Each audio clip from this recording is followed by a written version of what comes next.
Los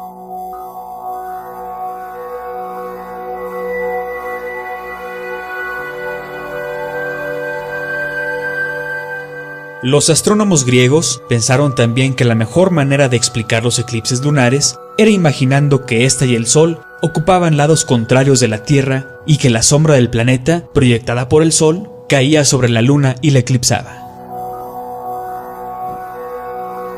Un eclipse solar es aparentemente el resultado de que la Luna pasa entre el Sol y el observador en la Tierra. Se han realizado simulaciones y pruebas que demuestran que los eclipses ocurren perfectamente en este modelo geocéntrico de Tierra plana.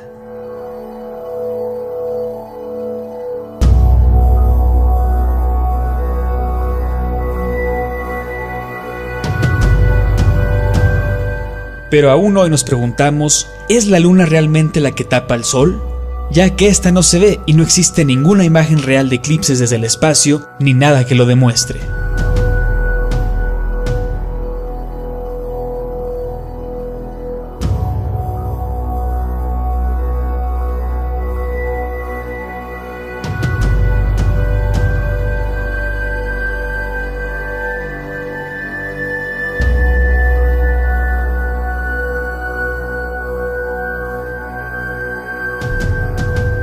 Un eclipse de luna surge de una sombra de la Tierra, pero es una afirmación que no está realmente comprobada.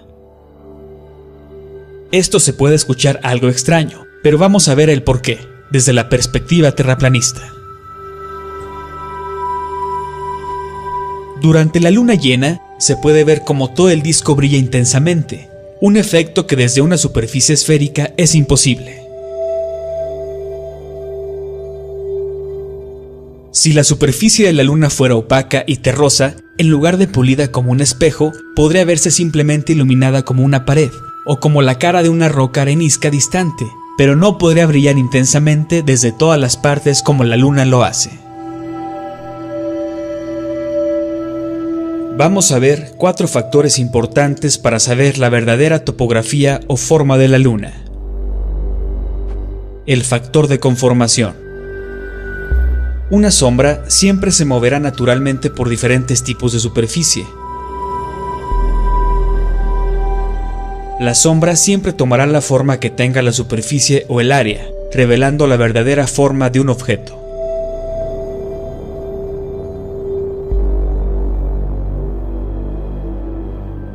Esto nunca pasa en la superficie de la Luna durante un eclipse.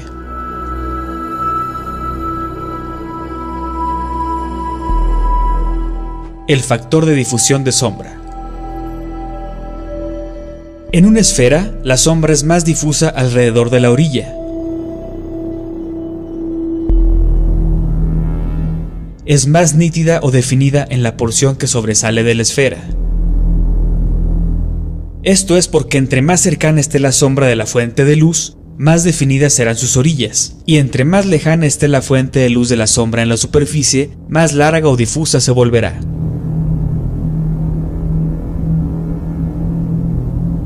La sombra no solo sube y baja, se estira, se dobla con la superficie y se hace más nítida o difusa.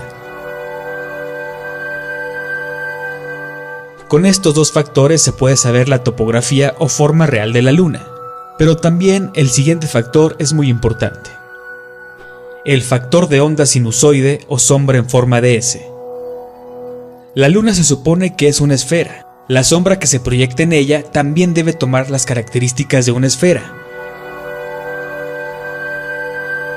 Este factor crítico no aparece nunca en los eclipses de luna.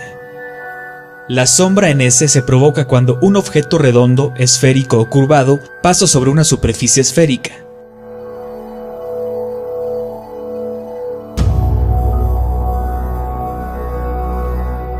Mientras la sombra se mueve sobre la esfera, ésta se va adaptando alrededor de su curva. La sombra tomará el contorno esférico y seguirá siempre las orillas cercanas debido a la perspectiva. La sombra tomará la forma hasta que alcance el punto más alto. Mientras la sombra pasa el punto medio, se empieza a doblar de una manera curvada. Cuando una sombra se mueve a través de una esfera 3D, el centro o la parte cercana de la esfera para el observador es la más delgada. Entre más grande sea la esfera, más se notará el ángulo de su curvatura. Al final, siempre se verá la curvatura. Cuando nosotros vemos cualquier eclipse lunar, no se ve esa curvatura, ni estiramiento, ni cambio en la nitidez de la sombra.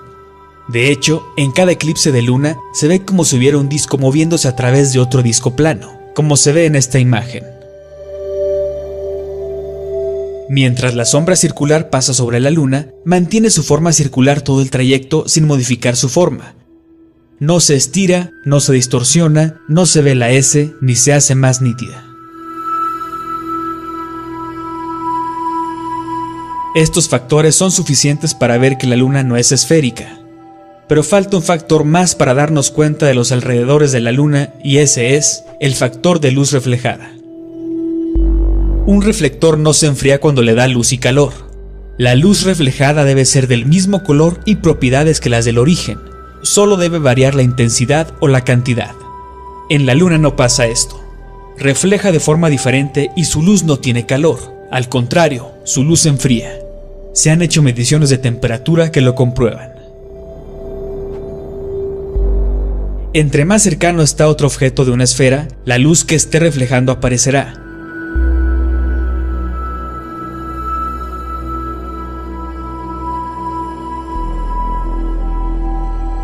Durante un eclipse, nos dicen que la luna está reflejando la luz de la Tierra, pero ¿la Tierra refleja luz a la luna?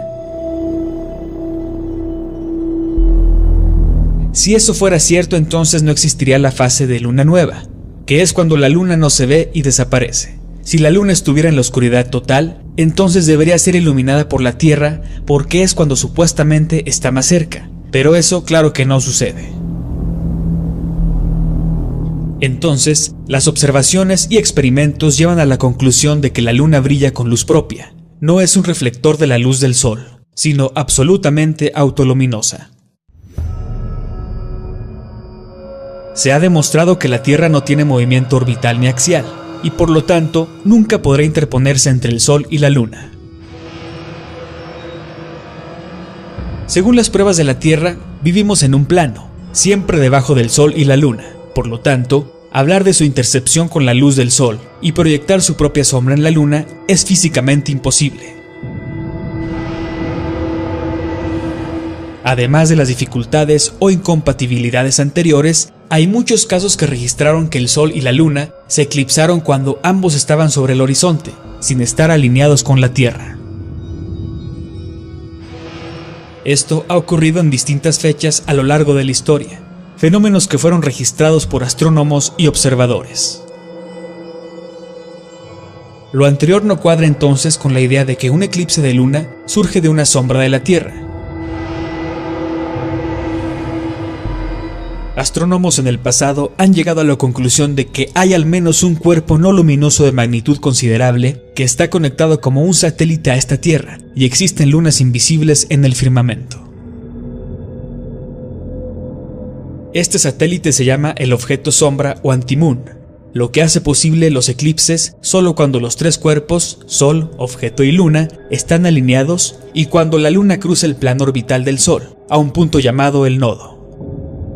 Entonces, un eclipse lunar ocurre cuando este cuerpo oscuro, no luminoso, pasa ante la Luna, o entre la superficie de la Luna y el observador en la superficie de la Tierra.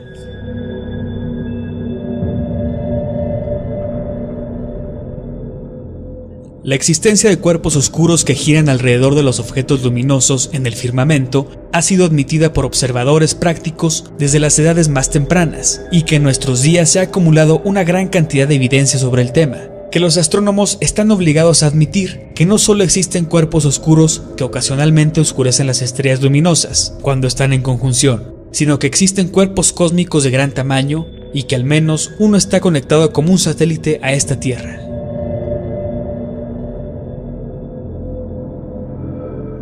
Muchas personas que no están familiarizadas con los métodos para calcular eclipses y otros fenómenos tienden a considerar tales cálculos como argumentos poderosos a favor de la doctrina de la Tierra esférica y la filosofía newtoniana en general, pero no tienen nada que ver.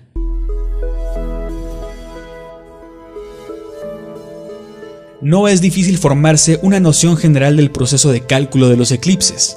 Se puede concebir fácilmente mediante observaciones prolongadas sobre el Sol y la Luna. El eclipse lunar es un fenómeno que viene en patrones. Al estudiar estos patrones es posible predecir cuándo ocurrirá el próximo tránsito o eclipse. El astrónomo puede usar tablas históricas con algunas ecuaciones para predecir el tiempo, la magnitud y la duración de un eclipse futuro. Esto tampoco se aplica solo al eclipse.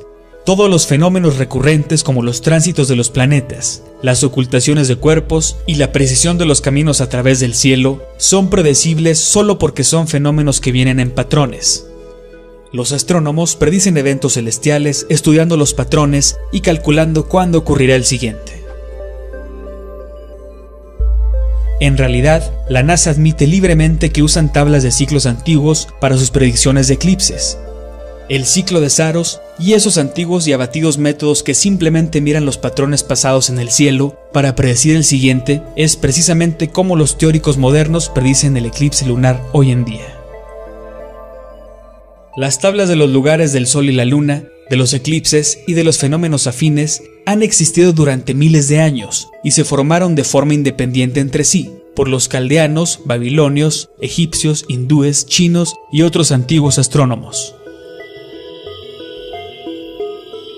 La ciencia moderna no ha tenido nada que ver en esto, más allá de hacerlos un poco más exactos, promediando y reduciendo los errores fraccionarios que un periodo de observación más largo ha detectado.